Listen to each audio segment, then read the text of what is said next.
So hi மக்களே, இப்போ எங்கே இருக்குன்னு பார்த்தீங்கன்னா கள்ளக்குறிச்சி பக்கத்தில் சங்கராபுரம்ன்ற ஒரு சின்ன ஊர்.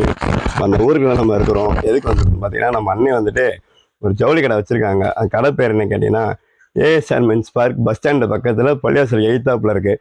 இப்போ அதில் என்ன கலெக்ஷன் கடை வந்துச்சுன்னு பார்த்தீங்கன்னா, கூலி படத்தில் ஆடியோ லான்ச் வந்து செம்ம ட்ரெண்டிங்காக இருக்க பேண்ட் தான் கூர்க்கா. ஸோ அந்த பேண்ட் வந்து பார்த்தீங்கன்னா காலைல கலெக்ஷன் வந்துச்சு, பயங்கரமாக இருக்குது பார்க்கவே. ஸோ கலெக்ஷன் பார்த்தீங்கன்னா நிறையா வந்திருக்கு, கலர்ஸ் நிறையா இருக்குது, பிளாக் கலர் அதிகமாக இருக்குது. ஸோ உங்களுக்கு யாருக்காச்சும் வேணும், கள்ளக்குறிச்சியில் இருக்கேன் இல்லை சங்கராபுரம் சுற்றி இருக்கேன், கள்ளக்குறிச்சி சுற்றி இருக்கேன்னா மறக்காமல் நம்மகிட்ட வந்து பர்ச்சேஸ் பண்ணிக்கோங்க. ரேட்டு கம்மி தான். அதேமாரி ஆன்லைன்லேயும் இருக்குது. உங்களுக்கு ஆன்லைன்லேருந்து நீங்கள் வெளியூர்லேருந்து ஆர்டர் பண்ணணும் அப்படின்னா கீழே ஒரு ஐடி வந்துட்டு கொலாபரேஷன் பண்ணுறேன், டேக் பண்ணுறேன், அந்த ஐடிக்கு டிஎம் பண்ணுங்கள். அப்படி இல்லைன்னா கீழே நம்பர் இருக்கும், அந்த நம்பருக்கு கால் பண்ணனாலே உங்களோட ஆர்டர் பண்ணிக்கலாம். ஸோ ரேட்டு ரொம்ப கம்மியாக இருக்குது, குவாலிட்டி ஃபேப்ரிக்லாம் சூப்பராக இருக்குது. உங்களுக்கு வேணும்னா மறக்காமல் ஆர்டர் பண்ணிக்கோங்க. நம்ம சேனல் மறக்காமல் ஃபாலோ பண்ணிக்கோங்க. வேறு ஏதாவது கடை அப்டேட் வேணும்னா கீழே கமெண்ட் பண்ணுங்கள். Bye guys.